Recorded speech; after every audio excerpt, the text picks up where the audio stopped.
are going to dedicate this hour to the issue of Haiti and the reparations.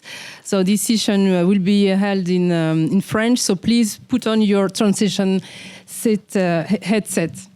Alors, pour parler des réparations, c'est un passage obligé de parler de Haïti. Car Haïti est un cas emblématique. Haïti incarne toute la violence de l'exploitation coloniale et de ses injustices. C'est la première nation noire indépendante. Elle a gagné sa liberté au prix d'une révolte historique au XVIIIe siècle, mais elle a aussi payé très cher, car la France, l'ancienne puissance coloniale vaincue, lui imposera le paiement d'une rançon estimée à plusieurs milliards de dollars et qu'Haïti réclame toujours. Cette extorsion, elle continue de hanter le présent de Haïti, qui se débat, comme vous avez peut-être pu le voir, dans l'instabilité chronique, le chaos sécuritaire et la pauvreté. Et en fait, le cas d'Haïti est également emblématique, car c'est le laboratoire de cette exploitation, de cette violence coloniale, qui va ensuite être dupliquée en Afrique par les puissances coloniales européennes. Et Haïti, donc, c'est aussi l'histoire des réparations, car il y a plus de 20 ans déjà, Haïti a endossé politiquement cette question à travers son président Aristide, qui avait demandé à la France de payer 21 milliards de dollars qui, pour le moment, n'ont toujours pas été payés. Alors, aujourd'hui, nous allons nous demander comment on peut réparer cette injustice coloniale qui est en grande partie responsable du chaos actuel et de la déstructuration de la société haïtienne politiquement, économiquement et socialement. Et pour ce faire, nous allons échanger avec deux Haïtiens qui sont très engagés sur ces questions-là. Donc il y a Karine Bélizard, haïtienne installée en France, professeure de lettres d'anglais et membre du collectif Contre Rançon, qui a été créé en 2023, également poétesse, artiste. D'ailleurs, elle est venue avec une toile qu'elle nous dévoilera un peu plus tard. Et puis également, le collectif auquel Karine participe sensibilise les populations haïtiennes aux enjeux sociétaux, parce qu'on le verra, la question des réparations, c'est une question qui a pu également être récupérée par les élites haïtiennes. Et Karine et Boumba font un travail de fond en allant voir les communautés pour leur expliquer les enjeux en créole, très souvent, qui est la langue qui est parlée à Haïti. Et puis Boumba, historien, sociologue, militant des mouvements sociaux. Tu as donc plusieurs casquettes et tu es également à l'origine d'un collectif, la création d'un collectif héritier afro-descendant qui porte les questions de réparation, de restitution et de racisme. Et également, tu as fondé ou cofondé le collectif Justice et Mine. Mais avant cela, nous allons visionner un documentaire, un long extrait d'un documentaire intitulé « Haïti, la rançon de l'indépendance » du réalisateur français Vandril Lanos. Alors, pourquoi on a choisi de vous diffuser une partie de ce documentaire? Parce que on a trouvé qu'il avait une qualité qu'il était pédagogique pour resituer ce qui s'était passé dans le contexte historique. Mais on verra également que c'est aussi une œuvre un peu controversée, dans la mesure où c'est un documentaire qui a été diffusé sur la première chaîne publique française, donc un public très large public, à une heure de grande écoute. Et qui avait aussi une volonté de diffuser un peu le discours dominant des autorités françaises, qui sont restées assez muettes ou même assez méprisantes vis-à-vis de la question de la rançon pendant longtemps. Donc on en discute juste après la diffusion du documentaire. Voilà, merci beaucoup. Donc, on ne peut pas tout diffuser parce qu'on n'a qu'une heure. Le documentaire dure 1 heure au total, donc je vous invite à voir la suite. Il y a des choses intéressantes. Alors, ma première question, elle s'adresse à Boumba, qui nous arrive donc de Port-au-Prince. Nous, les images qui nous parviennent d'Haïti depuis plusieurs mois maintenant, c'est quand même une situation très d'insécurité, de chaos. Ma première question, je voulais savoir comment tu vas. Eh bien, en Haïti, on dirait qu'on est bien. On résiste, on maintient le flambeau du combat, mais on souffre aussi. Et cette souffrance nourrit l'inspiration qu'une fois on va se libérer de ce fardeau, de cette punition pluriséculaire. Donc on est bien, on souffre beaucoup, on souffre beaucoup. On parle de l'insécurité, moi je parle d'une criminalisation au lieu d'insécurité. Donc l'insécurité, on en connaît partout. Ce qu'on connaît en Haïti, c'est une prise d'otage, c'est une criminalisation de la vie. Et cette criminalisation, c'est des Noirs. Je suis très content d'être au Kenya pour en parler, puisque déjà les Kenyans sont en Haïti, comme une instrumentalisation du corps noir à pouvoir se battre contre les corps noirs au profit de la suprématie blanche. Donc, on en parlera davantage dans la conversation. On reviendra à la fin de la discussion sur l'envoi de soldats kenyans pour sécuriser, c'est comme ça que c'est présenté. Karine, donc cette rançon, elle a été mise en place il y a tout juste 200 ans. Et j'aimerais savoir, en 2003, donc le président Aristide fait cette déclaration qui va sidérer effectivement les Français parce qu'il demande le remboursement de près de 21 milliards de dollars.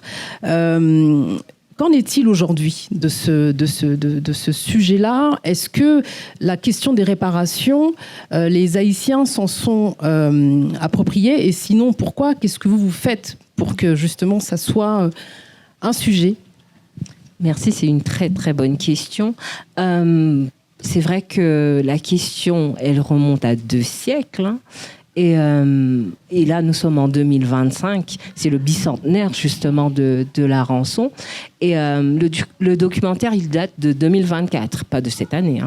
Ce qui se passe, c'est vrai que la question a été soulevée par Aristide lors de son discours. Donc, comment est-ce que Aristide a eu écho, justement, de cette rançon, parce que je fais partie d'un collectif contre rançon 1825. On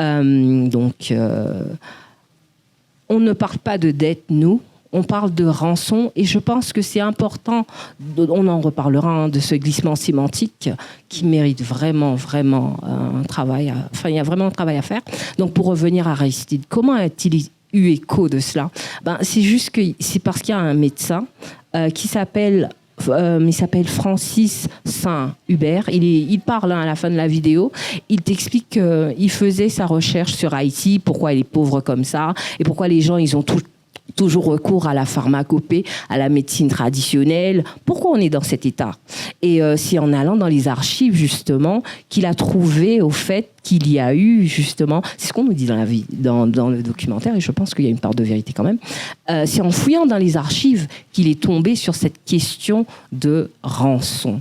Et Aristide était le président à l'époque. On lui dit, OK, va voir Aristide, parle-lui-en. Et c'est ce qu'il a fait, il en a parlé. Et Aristide étant un dirigeant proche du peuple, tu me corrigeras si j'ai... C'est un ancien prêtre. Exactement. Et donc, il était assez proche du peuple. Il a dit non, ça, il faut quand même qu'on le dise. On est quand même dans un état délabré. Il y a une cause, il y a une logique derrière.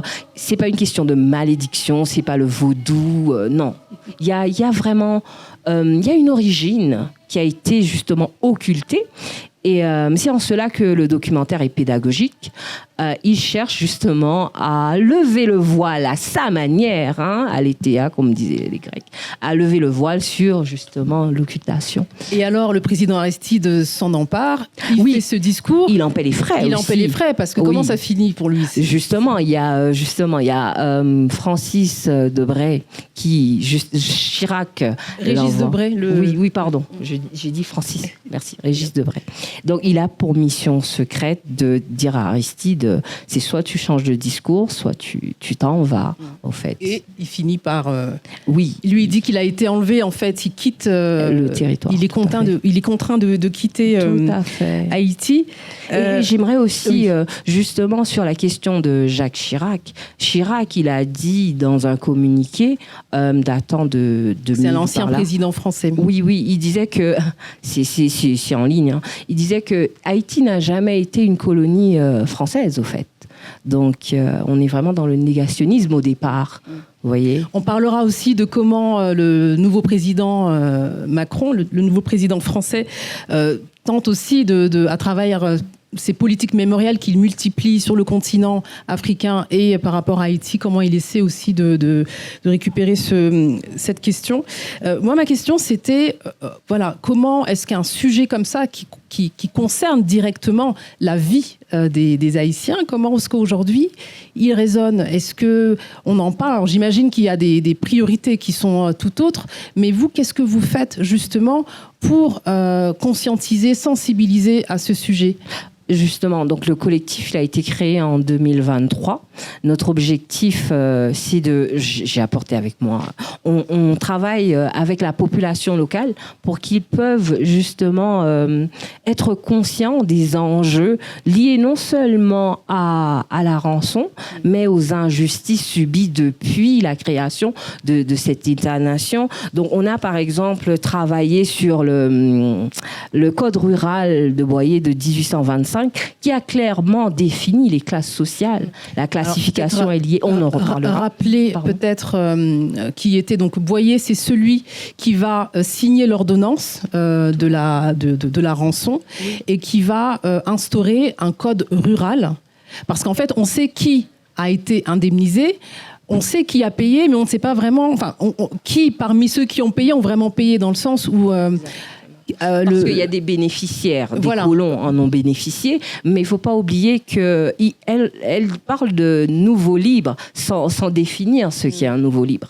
Donc, ce qui se passe, c'est qu'en 1820, avec la mort de tous les nouveaux libres, Henri Christophe et Gaumont, avant ça, on va revenir après sur la figure de Dessalines, parce que je pense que c'est important, mais avec la mort des nouveaux libres en 1820, Henri Christophe et Gaumont, c'est un boulevard, au fait. Il n'y a plus d'obstacles aux républicains, il n'y a plus d'obstacles, que ce soit pour Pétion ou Boyer, pour justement mettre en place. Ce sont de grands propriétaires, ils ont besoin de faire marcher leur commerce.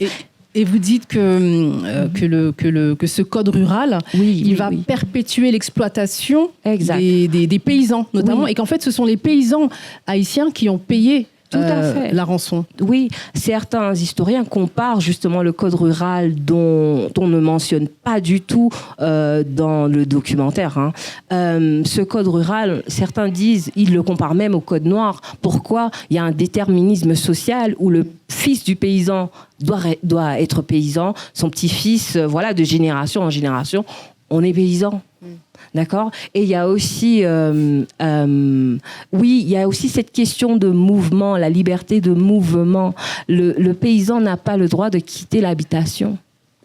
Donc, voilà. Boumba, tu peux nous expliquer en quoi ce code rural, qui est donc imposé après donc l'indépendance, va aussi contribuer à la situation actuelle ? Ouais, mais le code rural, il faut l'inscrire dans un contexte plus large, c'est le contexte de discipliner et aussi de réorganiser, de restructurer la société afin de pouvoir répondre à ce besoin de payer la rançon. Donc, il faut, si on se détache de ça, on ne va pas comprendre, et on ne va pas comprendre aussi l'actualité en Haïti. Je soulignais justement, je dis ça à Ken et à Karine. Moi, quand je suis né comme paysan.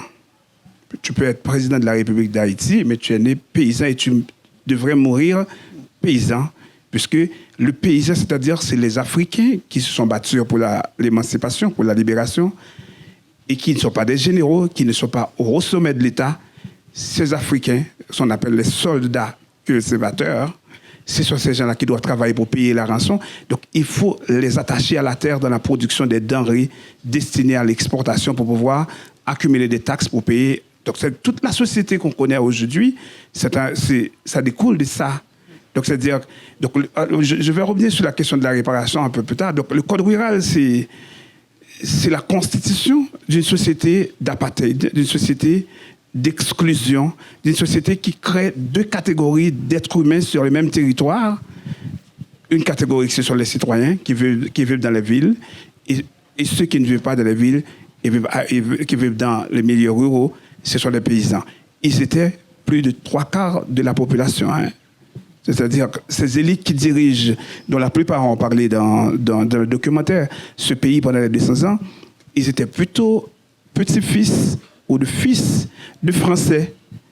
Vous voyez, donc avec une éducation française tournée vers la France et avec l'acceptation de la rançon, ça a totalement modelé le paysage social, économique du pays qu'on connaît aujourd'hui, décrit comme le pays le plus pauvre du monde, de l'hémisphère occidental, le pays le plus instable ou le pays le plus déforesté. Tout ce narratif autour d'Haïti, c'est pas une malédiction, c'est le résultat direct de l'expérience coloniale et impériale. Et c'est Hugo Chavez qui l'a dit, Haïti est le produit né du colonialisme, le produit né de l'impérialisme et le produit né du néocolonialisme. Et le néocolonialisme a été introduit particulièrement par l'acceptation de la rançon et du paiement de la rançon qui va nous mettre dans cette situation. Aujourd'hui, la demande pour la réparation, il faut le placer dans ce contexte-là.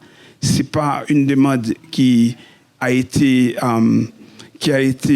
conceptualisée dans les officines. Ça a été une demande déjà, donc Karine parle du médecin, mais il y a un historien haïtien depuis 1979 qui a écrit un livre, Les racines historiques du sous-développement d'Haïti. Un chapitre a été consacré à cette question de la rançon. Et alors justement, comment vous appréhendez cette notion de réparation vis-à-vis de la rançon? La première chose qu'il faut comprendre pour vous, c'est de placer en contexte Haïti, c'est un petit pays de 27 500 km² dans la Caraïbe. Nous partageons l'île avec la République dominicaine. En face de nous, on a Porto Rico, on a Cuba. Haïti, la République dominicaine et Cuba sont les 3 plus grands territoires de la Caraïbe. Haïti, c'est le pays, c'est la porte d'entrée de l'envahisseur européen. Ils sont arrivés en Haïti de toutes les Amériques. C'est le premier endroit où ils sont entrés. Et c'est là qu'ils commencent à établir la colonisation. Et c'est le premier pays duquel ils sont sortis grâce à une révolte, à la révolution haïtienne. Et Haïti est le premier pays aussi à demander la réparation. Avant que la réparation devienne un discours fashion à la mode, c'est d'Haïti. Donc Aristide l'a introduit en 2004 pour demander de restituer notre argent. Donc quand on parle des réparations en Haïti, donc Aristide, il a intelligemment associé réparation et restitution. Et réparation et restitution, il faut comprendre, c'est que quand les Européens sont arrivés, et d'abord, là, on est en Afrique, on est avec les Africains. Quand les Européens sont arrivés, donc la population locale qu'on appelait des Taïnos, des Sibonais, des Arawaks, a été décimée. Et c'était plus d'1 million. En moins de 15 ans, il n'en restait que 60 000. Donc, c'est-à-dire, juste pour comprendre la brutalité coloniale. Et c'est sur demande de racistes de Las Casas qu'il faut aller en Afrique. Oui. Parce que ces gens, ils sont le produit de la malédiction de Cham. Donc, ces gens-là, ils ont été faits pour nous servir. Ce sont ces Africains. Et quand ces Africains, c'est pour ça, dans le documentaire, on parle beaucoup d'esclaves, parce que dans la nouvelle historiographie critique, qui remet en question l'historiographie officielle, on parle de captifs. Parce que ces gens, ils n'ont jamais accepté ces conditions-là. N'ayant jamais accepté, ils se sont battus depuis les côtes d'Afrique. La plupart d'entre eux ont été péris durant la trajectoire. Donc, ils arrivent là-bas, ils se mettent à la bataille pour pouvoir retourner en Afrique. C'est-à-dire, la problématique d'Haïti, qui est une problématique historique, mais il y a aussi une problématique mentale. C'est-à-dire qu'il fallait retourner, il faut se battre pour se libérer, pour retourner. Donc, ces gens-là, finalement, on a créé un nouveau pays, une nouvelle société en pleine hostilité. Et cette hostilité, c'est-à-dire, c'est l'isolation d'Haïti sur la scène internationale parce que ça représentait une anomalie, un défi. Et ce défi qu'il fallait le relever. Pour le relever, le premier pays dans l'hémisphère américain, c'est les États-Unis qui s'y ont opposés en refusant de reconnaître l'indépendance, mais aussi en refusant à Haïti de participer au concert des nations indépendants d'Amérique. Parce que ça, eux-mêmes, c'était un pays blanc. C'est les 2 indépendances qu'on a connues en Amérique, c'était les États-Unis d'abord, mais c'était de blancs européens qui se sont détachés de leur pays, de la domination coloniale anglaise.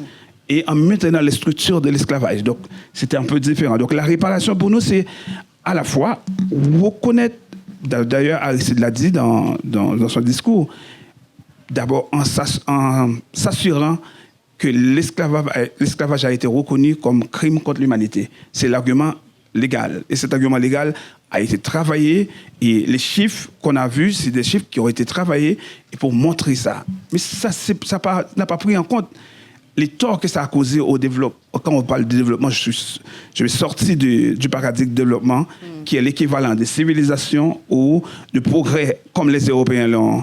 Et quand je dis développement, c'est-à-dire investir dans des infrastructures pour garantir une vie digne aux Haïtiens. Donc la réparation signifie pour nous, d'abord, nous restituer l'argent qui nous a été volé. Aujourd'hui, la somme équivaut à plus de 115 milliards de dollars selon les derniers chiffres du New York Times. Et le travail qu'on demande à nos camarades, nos frères africains, c'est de se mettre au travail aussi pour produire nos propres données, pour générer nos propres informations, pour pouvoir asseoir ces cas.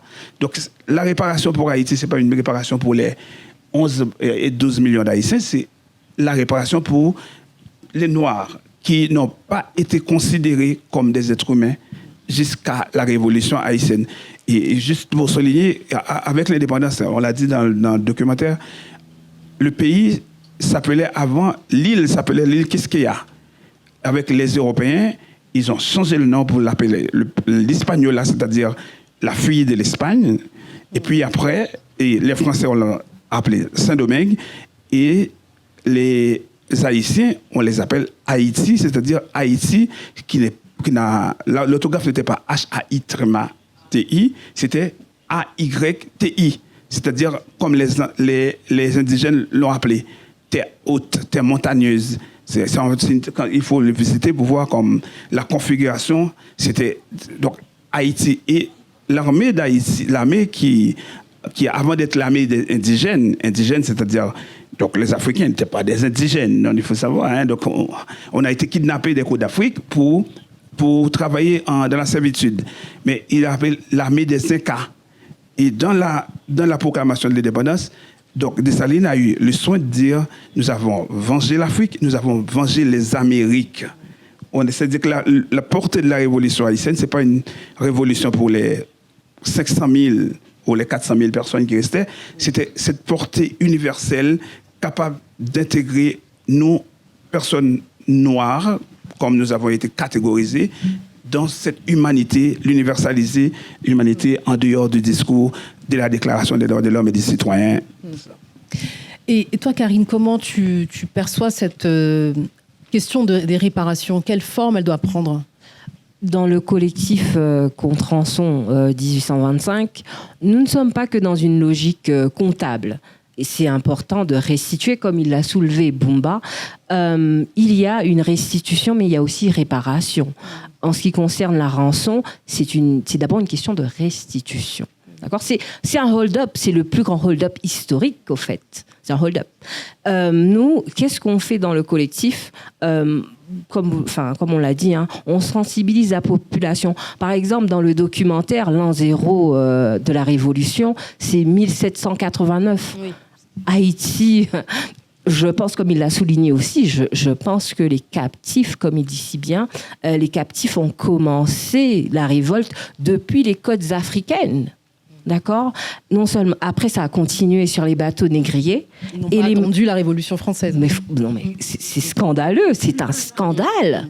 C'est plus que du révisionnisme. Ça fait partie de des points que tu soulignais, qui sont un peu controversés dans ce documentaire, qui est aussi une œuvre à destination du grand public et qui raconte aussi comment la France veut raconter cette histoire. Franchement. Mais en fait, c'est le narratif colonial du 19e siècle, 20e siècle, qui est perpétué dans le 21e siècle.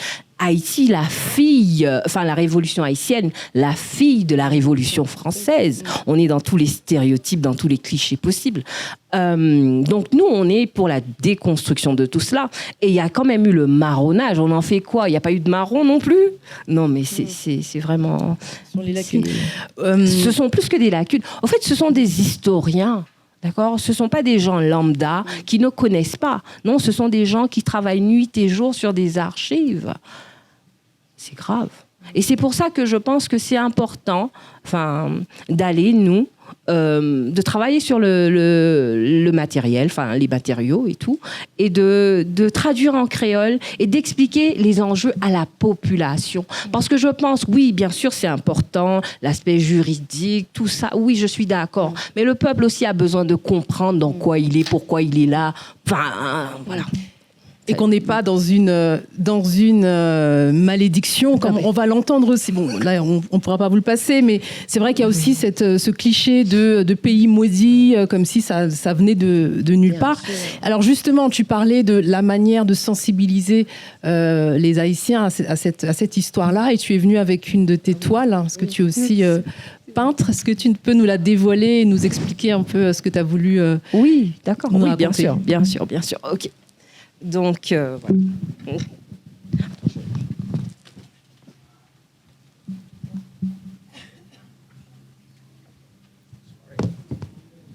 Donc, la toile qui a voyagé depuis la France.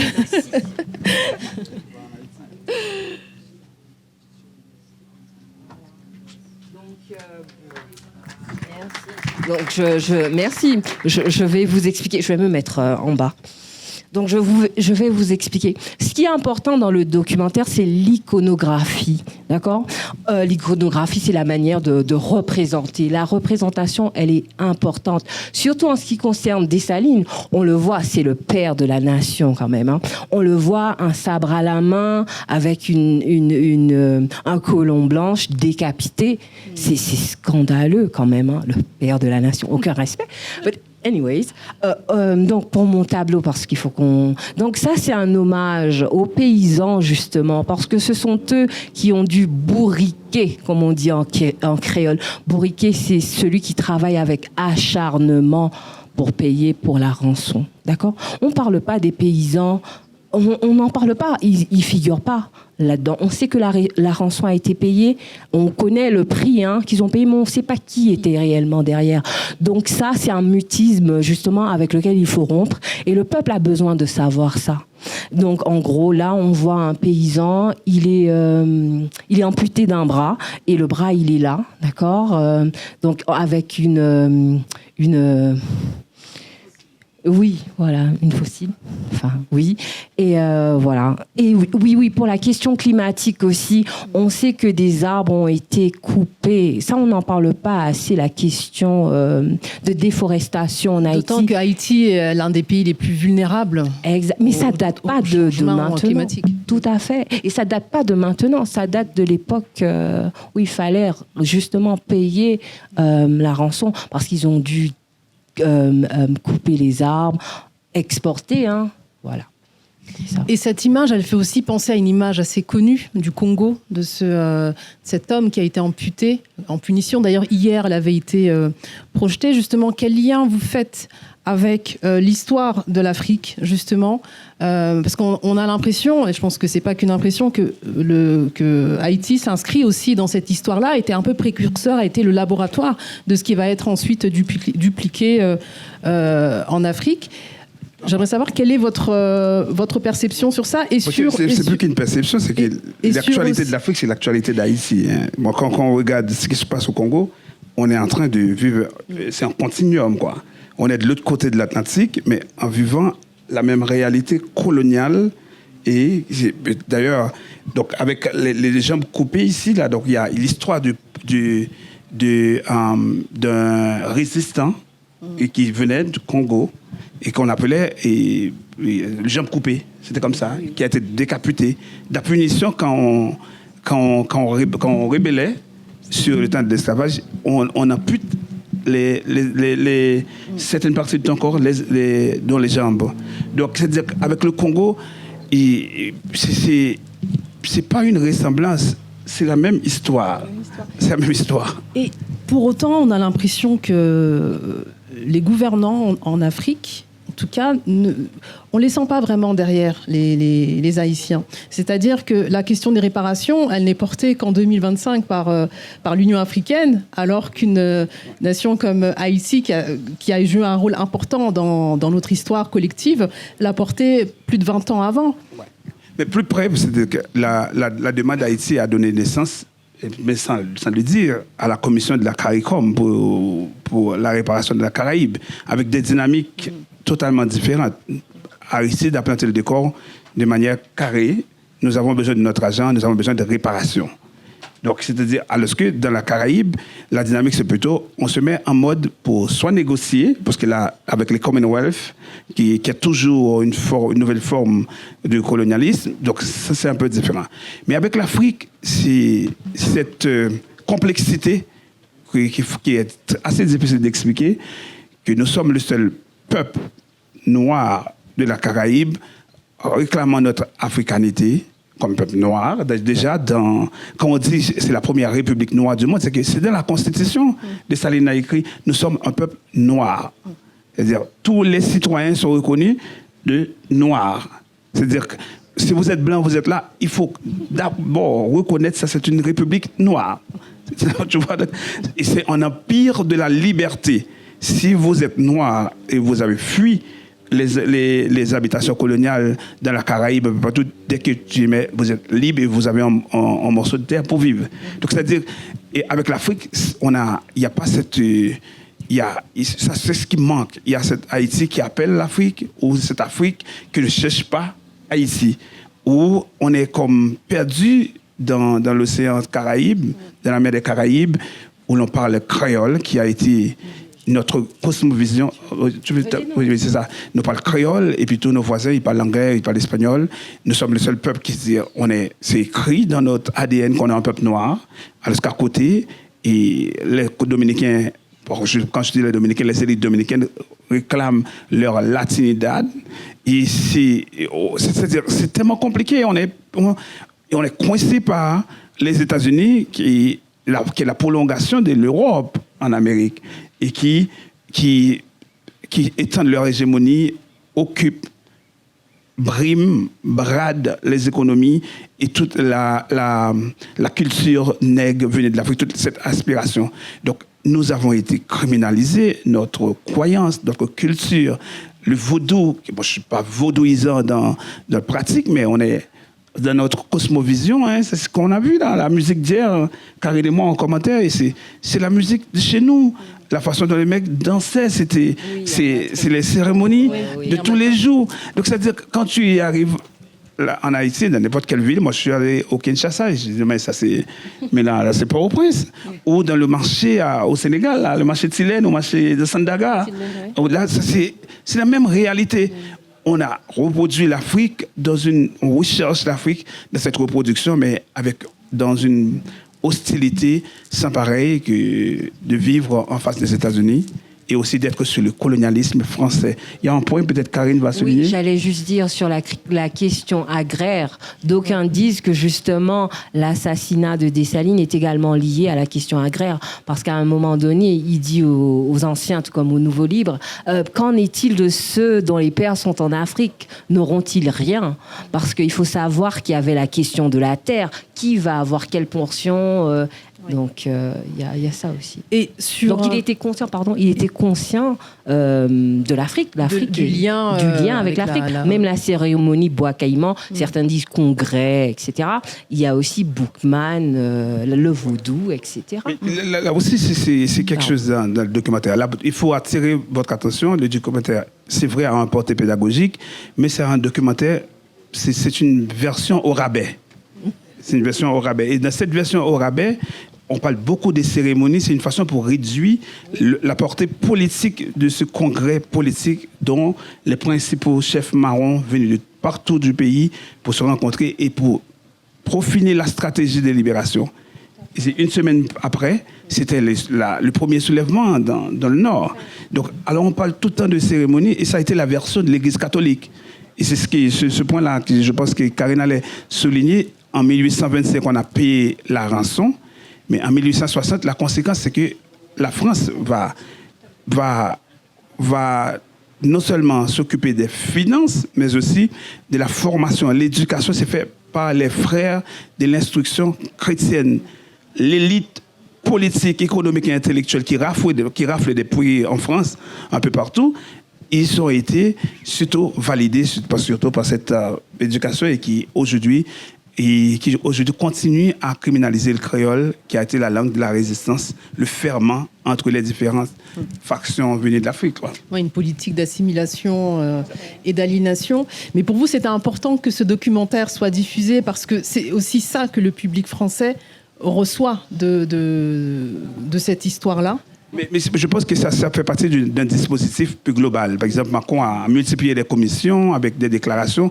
Et tout ça, c'est pour essayer de bloquer cette montée radicale pour les réparations. Ou le cas d'Haïti, comme avant, comme c'était en 1804, ne sert pas d'exemple.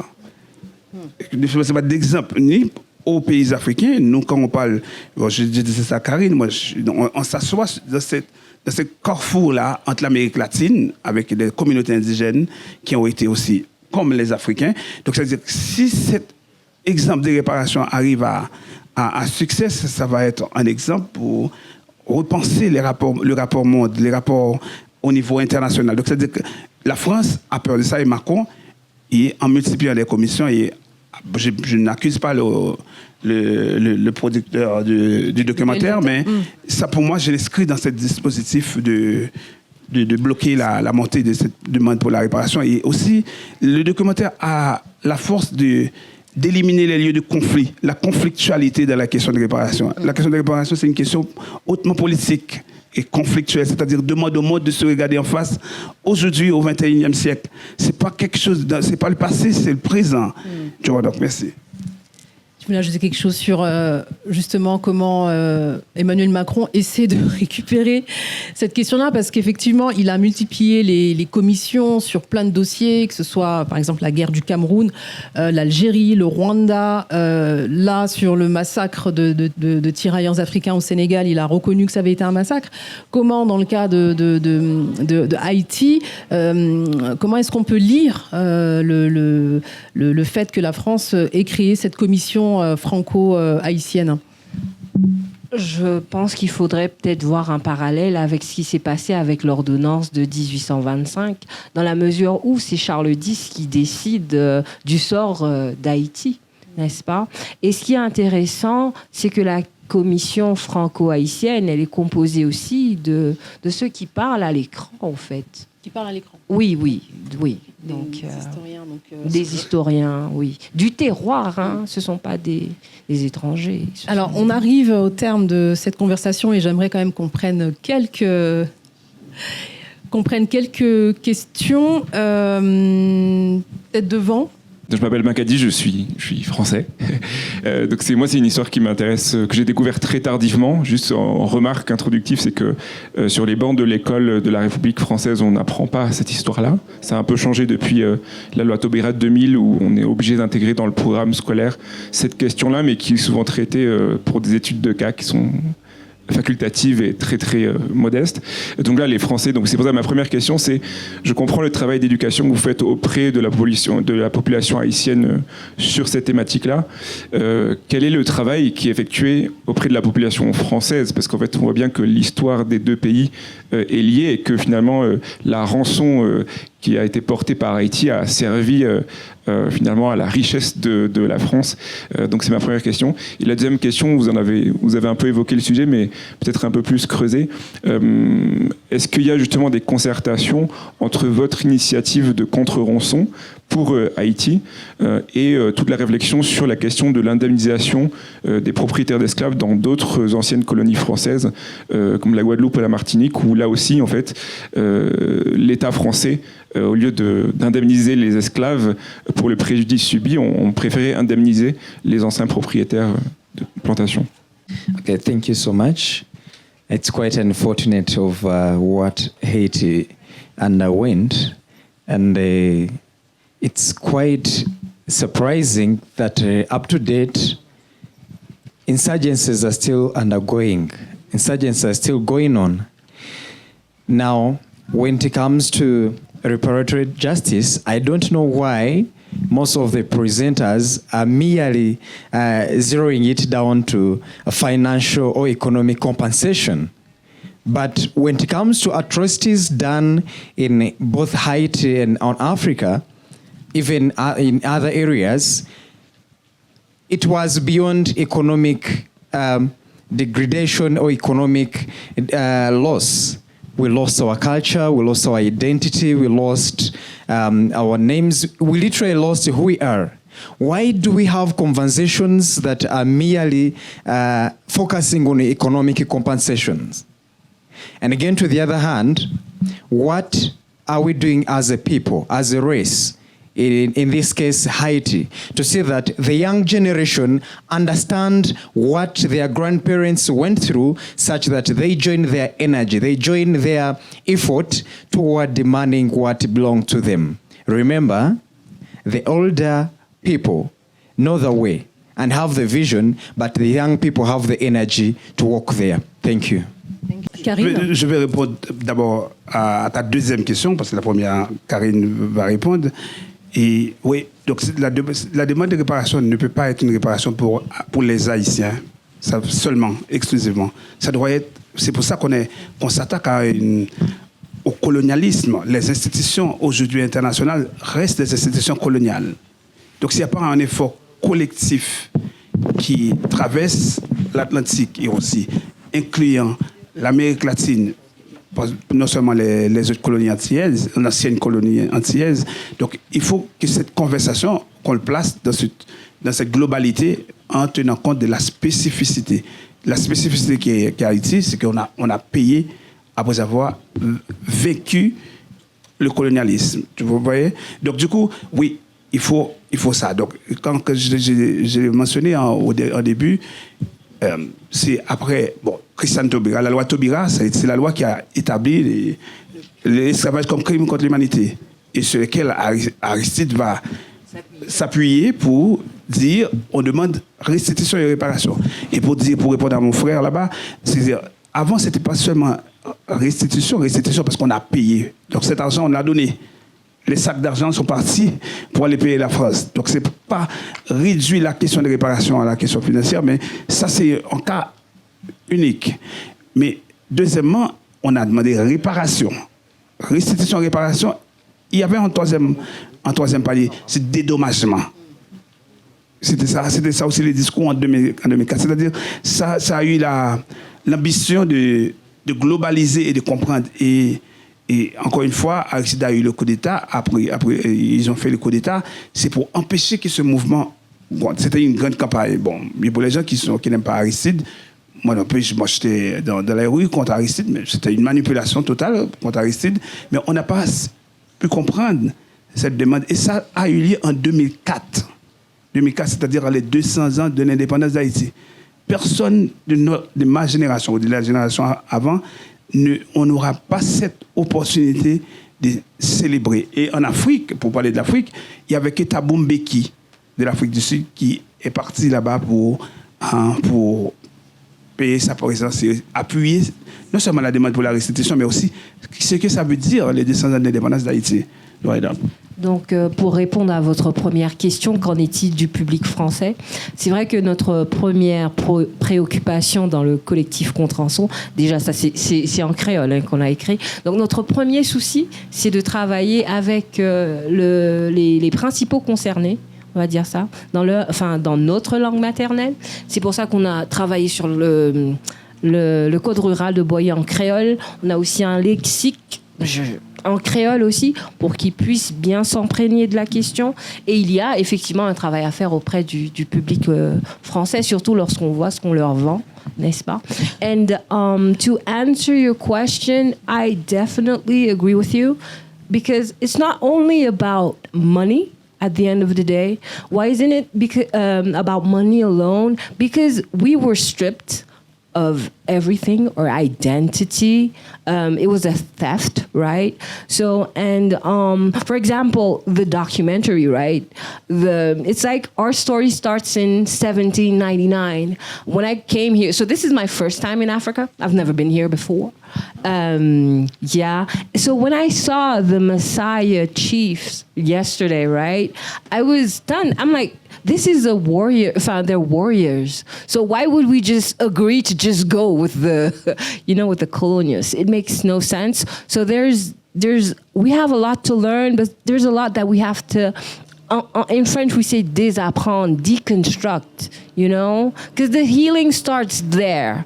Of course, restitution is important, right? It's unjust, but there's also a work to be done on the self, you know, on us, right? So, yeah. Merci.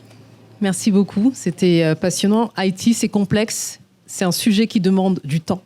Donc, je vous invite vraiment à lire, à regarder. Il y a quand même beaucoup de productions. Il y a beaucoup de... le monde artistique et également haïtien est très vivant et ça permet aussi d'entrer dans cette histoire. Thank you, everyone. Merci beaucoup.